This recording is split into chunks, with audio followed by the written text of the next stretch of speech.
If the FBI was checking with the older brother before he went to Russia last year, at the behest of the Russians, why did the Russians let him back in to visit for 6 months? I think they might have used this as an intelligence collection opportunity. To watch him? They might have. But then all they did was come back and say, check him again. Why didn't they catch him doing something if they knew he was up to something, even before he went to Russia? Well, three things happened. FBI asked to investigate the guy before he goes to Russia. He goes to Russia. Then FBI investigates him when he comes back. All this, you talk about operating in plain sight. This guy is an amateur. He goes over to somewhere in Russia, comes back, maybe radicalized. We're learning this stuff, trying to find it out.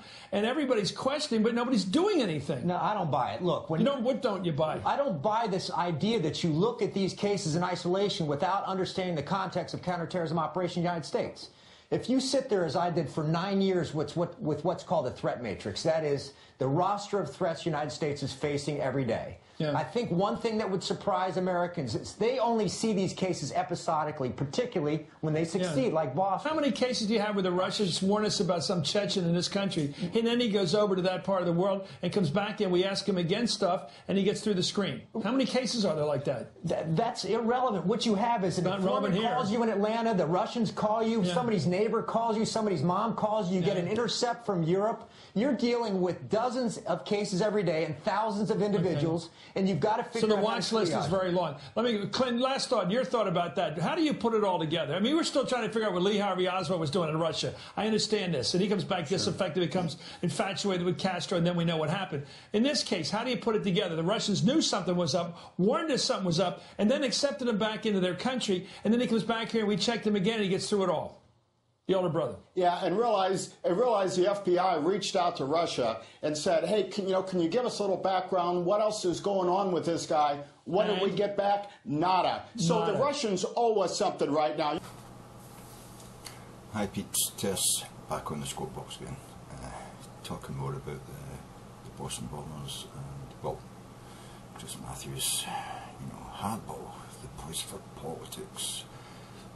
This guy, whenever he gets into an emotional high emotional story, he continues to think like a Republican, It's like, why didn't this happen? Why did the FBI fail?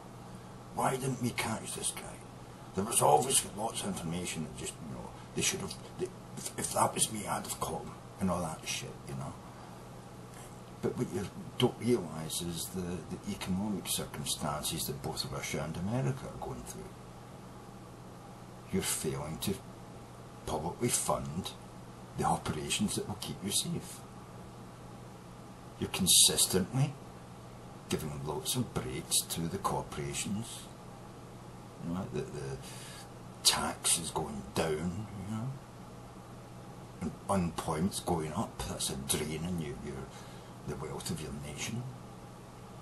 And you really do need to stop paying for soldiers, airplanes you don't need, aircraft carriers, nuclear bombs, giving oil companies big gigantic tax breaks in order for them to produce more oil, which they would do anyway because they make a fantastic profit out of it and don't need tax breaks. You've got corporations that pay no tax, even though they make $2 or $3 or $4 billion profit a year. And you can't finance a decent intelligence service to keep the American public safe. These guys may have been caught if the funding for, say, intelligent people sifting information had been paid for, rather than cutting small government. Small government's the way to go. We don't need any more public servants. We don't need any more public employees, Yeah, let's cut the police, let's cut the fire brigade, let's cut the ambulance service, Let's cut the intelligence service. Let's just pay for more big guns and big bombs because we know that's what keeps us safe. Well, I'm afraid America, you're finding that that's not true. Bombs and ships and airplanes and a million soldiers living in countries overseas, protecting Germany, protecting England, protecting Japan. You know, that's obviously going to keep you safe, you know. The 200,000 soldiers, whatever it is, I don't know if it's 200,000 more, on the border of South and North Korea, that's keeping America safe, you know. But when it comes to employing intelligent, you know, people who have just left college with a degree in, you know, computer and analysis, you know, let's just let them flip burgers, because that's going to keep the companies, the country safe. Let's have a PhD in, you know, information analysis, flipping burgers in fucking Burger King or McDonald's, because it's better they're earning $7.50 an hour than working for the government, earning, you know, 20 or 30,000, you know, a year, you know, and keeping the country safe by catching perhaps the terrorist who bombed Boston. Well, I call bullshit on that. I absolutely call bullshit on that, and I call bullshit on my country as well. My country's going to spend £120 billion in the next fucking 5 years to 10 years replacing Trident, a nuclear bomb delivery system which we don't need anymore. That would pay for education across England completely free for students to go to university, come out intelligent and make new breakthroughs in technology. But rather than that, we would rather not fund education, not fund the National Health Service, not fund police in the streets to stop crime. We would rather spend it on more nuclear weapons for the future that we're never going to use, we've never used in Britain, and we're never going to use in the future. Who the fuck are you going to find a nuclear weapon at from Britain? Nobody. We don't need it. It's obsolete. And a lot of what you pay for through your military in America is obsolete. You should be drawing money out of the Pentagon and pushing it into police, fire brigades, intelligence services, diplomatic services. That's what will keep you, protected. You should be drawing your soldiers back from Europe, Japan, you know what I mean, and swapping them over to working for the VA, get that VA backlog down, swapping them into the intelligence service of, looking over the reams of hundreds of thousands of pieces of information that are picked up by the CIA, the FBI, the NCSI, you know what I mean? All that stuff, man, is a backlog of information that needs to be thoroughly analysed, and it's not being analysed because you won't pay to employ people to do it, but you expect them to do it. Every American expects that their country within their borders is being protected, but you're not willing to pay what it costs to protect you.